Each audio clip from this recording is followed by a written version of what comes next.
Setting the stage for a major shift in Santa Clara politics, a judge on Monday ordered that the city be divided into 6 districts for future elections, ending an at-large election system that's led to an all-white city council for generations. Although they make up around 40% of the city's residents, no Asian American has won a seat on the city council despite numerous attempts.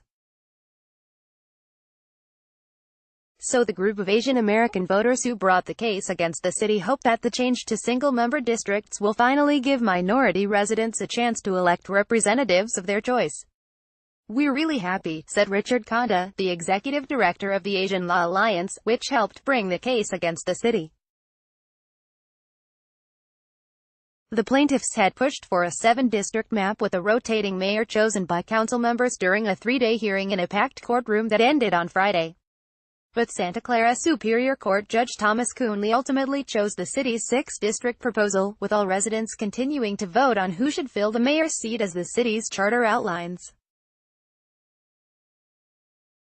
The court was initially concerned that having an at-large mayor would not provide remediation to the extent required, but the court is also sensitive to the rights of people in California to form charter cities, and the greater degree of autonomy charter cities provide, Coonley wrote in his order.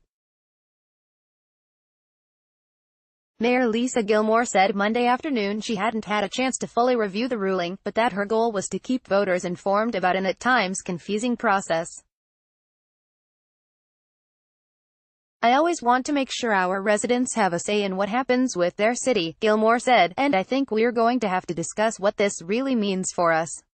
Under the new map, Asian American citizens will make up just more than half of the voting age population of District 1.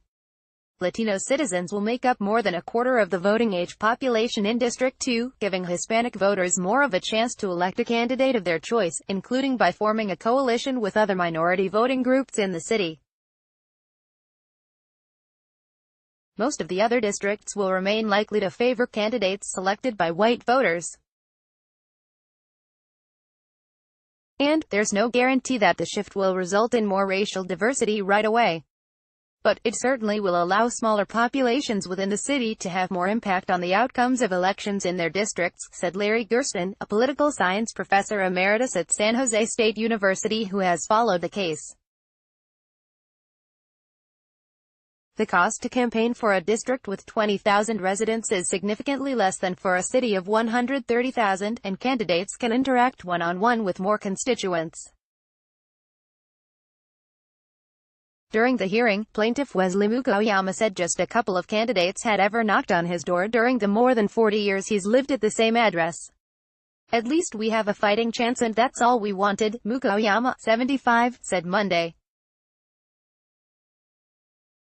"We wanted to show the general public that if we fight against Goliath, we can win because what we're doing is right," added Gersten. Voters will have better opportunities to know candidates on a more intimate level.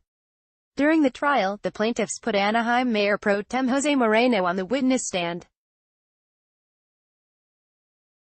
The city converted to district elections several years ago as part of a settlement in a similar case.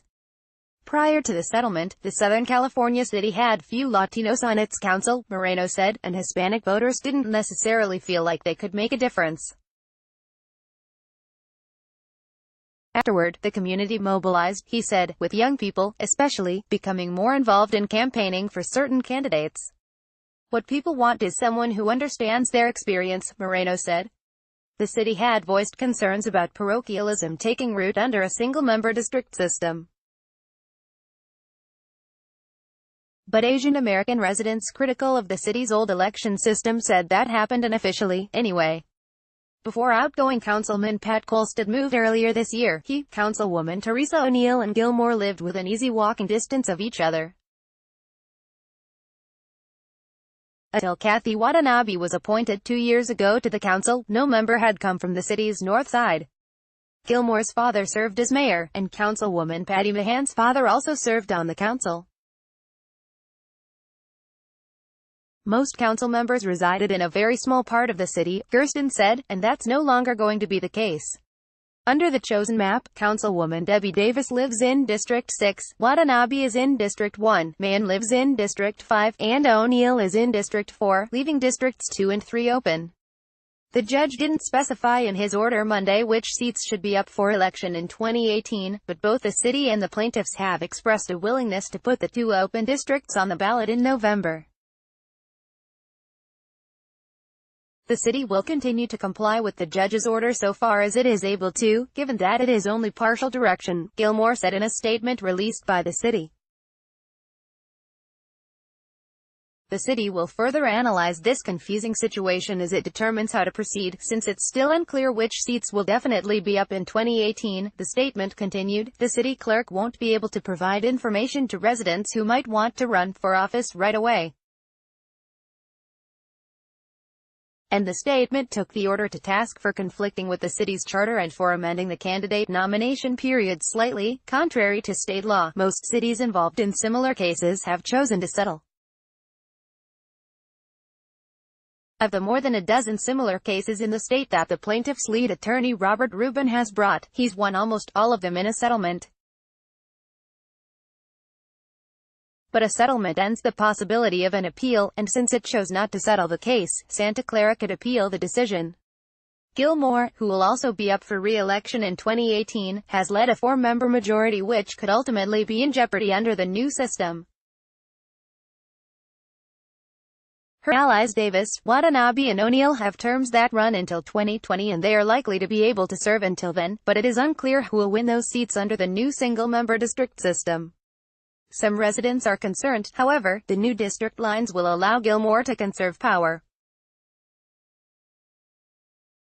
Anthony Becker, who lost a bid for a council seat in 2016, said he thinks even the new map is gerrymandered, drawn to allow the current council members to keep their seats and to pit well-known minority figures against each other or incumbents in future elections. They are afraid of breaking up a clique, Becker said. We notice this is all about power. Kevin Park, another former council candidate who lost to Dominic Caserta in 2014, agrees. This is a really bad thing for the city, Park said, adding that he thinks a 7-district map with a rotating mayor is the only viable way to allow a new crop of council members to have any real influence over city politics. Gilmore dismissed the criticism as politically motivated and not about diversifying the council. The city faces some tight deadlines to make sure it complies with the judge's order that the new system be in place for the November election. The county's registrar of voters, Shannon Bushy, said during a court hearing last week that she needed new maps and data by Monday to move forward. In its statement, the city said it had provided her with that information. Moving to 6 single-member districts from an at-large system will likely involve some growing pains, but the Asian American voters who brought the case think the result will be worth the trouble. What I hope is that people will feel more empowered, Conda said, that they actually have an opportunity to elect a candidate of their choice.